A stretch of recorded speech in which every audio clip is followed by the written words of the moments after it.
Bismillahirrahmanirrahim. Assalamualaikum warahmatullahi wabarakatuh. Baiklah, hari ini kita akan bicara tentang makanan halal dan baik. Yang sebelumnya kita telah mendiskusikan tentang ilmu makan adalah tertua dan abadi. Yang kedua, makanan sel sperma dan sel telur.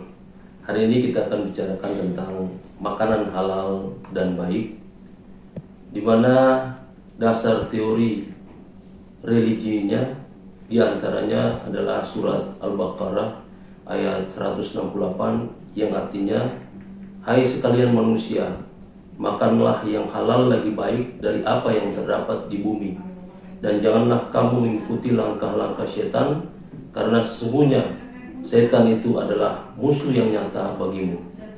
Masih banyak juga teori religi lainnya. Selanjutnya ayat ini menjelaskan bukan hanya untuk umat Islam, tetapi untuk umat manusia secara keseluruhan, bagaimana dia bisa mengkonsumsi makanan yang halal dan yang baik. Oleh karena itu, yang bagaimana yang meliputi tentang kehalalan itu sendiri.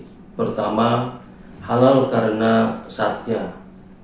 Makanan itu pada dasarnya adalah halal, dan ini telah ditetapkan dalam Al-Quran serta hadis Rasulullah SAW.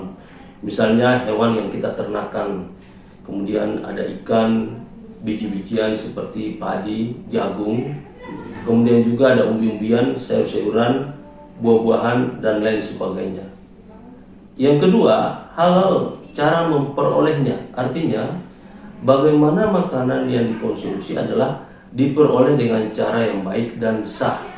Ini akan menjadi haram bila cara memperolehnya dengan jalan batil, karena itu bisa merugikan orang lain, merugikan diri kita sendiri, dan yang paling penting adalah bertentangan dengan teori-teori religi sesuai pemahaman kita bersama.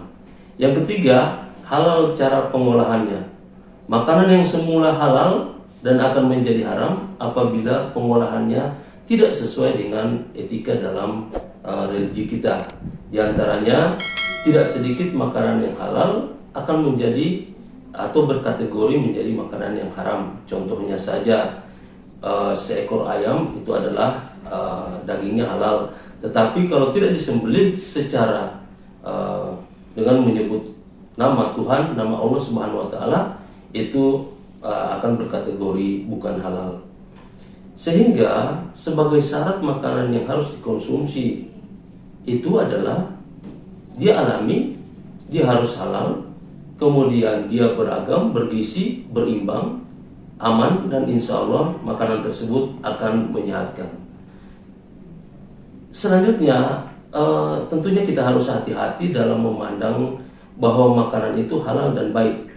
Ada beberapa alasan, tetapi kita harus waspadai.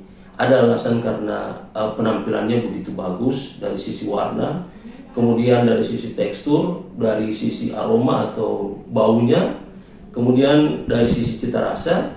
Ada juga orang mau mengkonsumsi karena teriklankan bahwa makanan itu menyehatkan.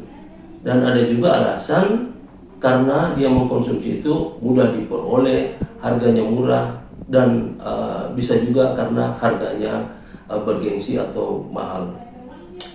Dari 6 alasan orang mau mengkonsumsi makanan ini, faktor cita rasa lah yang paling dominan, yang membuat orang suka terhadap produk makanan.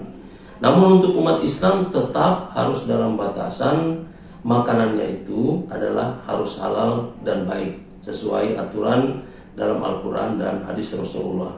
Sehingga ini jangan sampai kalau kita tidak mengkonsumsi halal dan baik akan tergolong menjadi orang-orang yang mengikuti langkah-langkah setan, karena sesungguhnya setan itu adalah musuh yang nyata bagi umat manusia. Kemudian bagaimana mengutamakan proses persiapan, cara pemasakannya sampai penghidangannya juga merupakan poin penting untuk memperoleh makanan yang halal lagi baik. Oleh karena itu, makanan yang halal itu belum tentu baik. Demikian juga makanan yang baik belum tentu pasti halal. Disinilah letak orang untuk memilih bagaimana dia mampu mengatakan atau menentukan bahwa ini halal dan baik sehingga dia harus konsumsi. Kemudian bagaimana mengkonsumsi makanan yang halal dan baik itu tidak lupa pula harus dihubungkan dengan status kesehatannya. Misalnya seseorang punya penyakit jantung, punya penyakit diabetes, punya penyakit jantung, keterkaitan dengan keterbatasan lemak, punya penyakit atau riwayat penyakit diabetes, harus dia memperhatikan jumlah konsumsi karbohidrat, sehingga ini ada kaitannya juga dengan penyakit-penyakit yang lain, seperti ada keterkaitan misalnya dengan konsumsi protein yang berlebihan akan berkaitan dengan kesehatan ginjal maupun sistem metabolisme lainnya. Agar makanan halal dan baik dapat bermanfaat dalam tubuh, tidak lupa pula proses pengunyahan dalam mulut kita ini penting. Anjuran Rasulullah 33 kali, tetapi anjuran para ahli hari ini ada yang sampai lebih dari 33 kali. Selain membuat makanan menjadi halus, juga dia partikel-partikel jadi kecil. Inilah unsur untuk meminimalisir jumlah gas, jumlah udara yang ada dalam makanan itu, yang tentunya ini akan mencegah terjadinya perut kembung. Apabila perut kembung bisa menekan organ-organ tubuh yang lainnya, yang tentunya akan membuat kesulitan dalam bernapas. Selain untuk pengunyahan ini untuk memperkecil volume, pengunyahan juga untuk mengaktifkan enzim yang ada dalam air liur, yang kita kenal dengan enzim amilase yang akan mengolah karbohidrat. Sehingga bagaimana begitu masuk di dalam lambung, dia juga akan diolah sampai pada usus untuk siap diedarkan melalui darah ke seluruh tubuh. Memang persoalan makanan halal dan baik tidak luput dari persoalan kehidupan sehari-hari, persoalan kesehatan maupun persoalan aktivitas kita itu sendiri. Oleh karena itu, mari bersama kita dari anak-anak, remaja putra, remaja putri, kemudian ibu-ibu, bapak-bapak, orang dewasa, atau siapa saja untuk mempelajari dan mempraktikkan perilaku konsumsi makan yang halal dan baik berdasarkan teori-teori religi.